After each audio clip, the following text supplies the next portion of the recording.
Hello viewers, আজকে বলবো সুন্দরবন ভ্রমণের সেকেন্ড পার্টের কথা।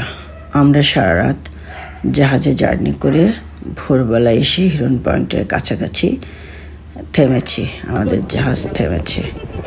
আমরা সকালবেলা নাস্তা খেয়ে রেডি হয়ে জাহাজের ট্রলার করে আমরা হিরন পয়েন্টের দিকে যাত্রা করেছিলাম। আজকে এই পর্যন্ত এইটুকু আজকে আলোচনা করব। খুব ভোরে ঘুম ভেঙে চোখের সামনে জানালা দিয়ে দেখতে পেলাম অদ্ভুত একটা সুন্দর সূর্যোদয়। সুন্দরবনের উপরে সূর্যোদয়, তার রক্তিম আভা নেমে এসেছে নদীতে। আমি ভোরবেলা ঘুম ভাঙা চোখে আমি এত অদ্ভুত একটা সুন্দর দৃশ্য দেখতে পাবো আমি কল্পনাও করিনি। কি যে ভালো লাগছিল, তার আবেশ সারাদিনেও কাটাতে পারছিলাম না। ফ্রেশ হয়ে আমরা জাহাজের ডেকে চলে আসলাম। এসে দেখি যে সবাই আমার আগে এখানে এসে হাজির এবং তাদের নাস্তা অনেকের খাওয়া হয়ে গেছে আর অনেকে খাচ্ছে। হ্যাঁ স্যার, এখন নামবো।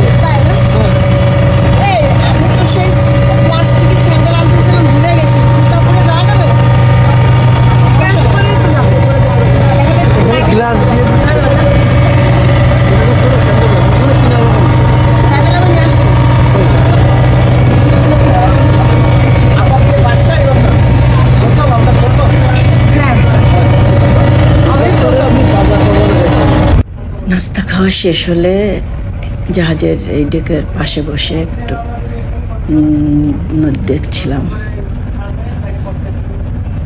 খুব ভালো লাগছিল, মনে হচ্ছিল ঘন্টার পর ঘন্টা বসে এভাবে সময় কাটিয়ে দেওয়া যায়।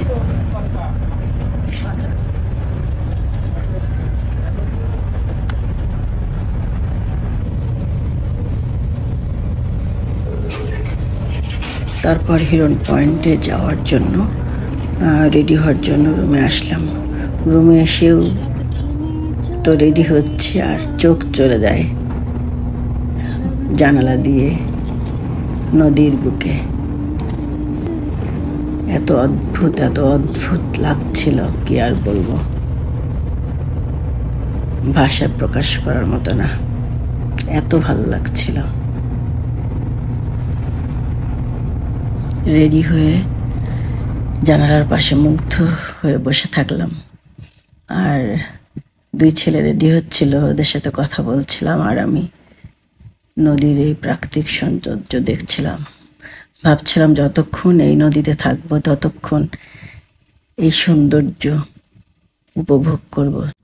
এখন ভাবছি আসলে রবীন্দ্রনাথ কেন নদীর মধ্যে নৌকায় বসে লিখতেন।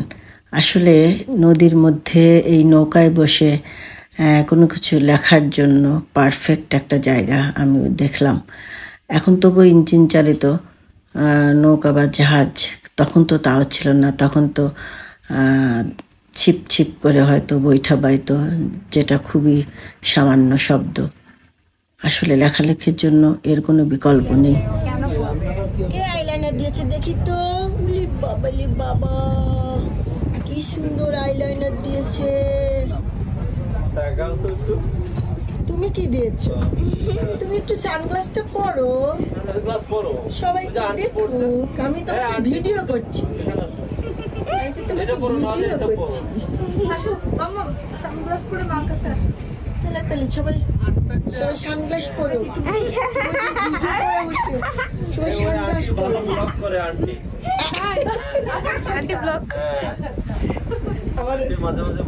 সালমা কোহিনুর লুসি।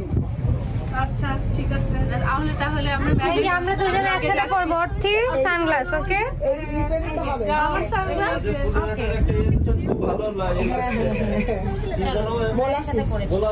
অনেক চমৎকার জায়গা। হ্যাঁ, বিকেল সন্ধ্যায় যাবেন। সন্ধ্যায় চলে গেল এটা।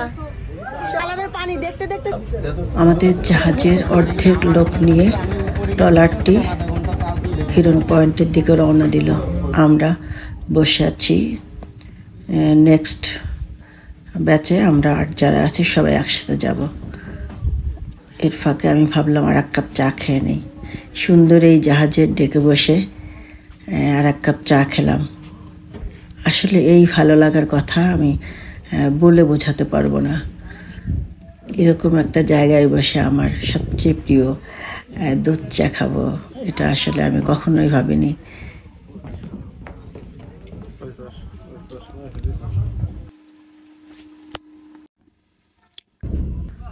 কত রকম গানের গলি মনে আসছিল, মান্নাদের গানের গলি। ভাবছিলাম যে এখানে বসে বা এইভাবে 1 দিন 2 দিন 10 দিন 1 মাসও কাটিয়ে দেয়া যায়। এত ভালো লাগা, আমি কি বলবো। অনেক জায়গাতেই ঘুরতে গেছি, কিন্তু এই যে নদীর মাঝে, বিশাল নদী, মনে হচ্ছে সমুদ্র, এই নদীর মাঝে আমরা দিন রাত বয়ে চলছি, খাচ্ছি, ঘুমোচ্ছি, গল্প করছি, আড্ডা দিচ্ছি, আবার কোথাও নেমে ঘুরছি। অদ্ভুত এক জার্নি। আসলে সুন্দরবন এরকম 3-4 দিনের জার্নি যদি কেউ না করে তাহলে এই জার্নির আনন্দটা বুঝতেই পারবে না। সবাই ভালো থাকবেন, আল্লাহ হাফেজ। আবার দেখা হবে নেক্সট দিন, কথা হবে।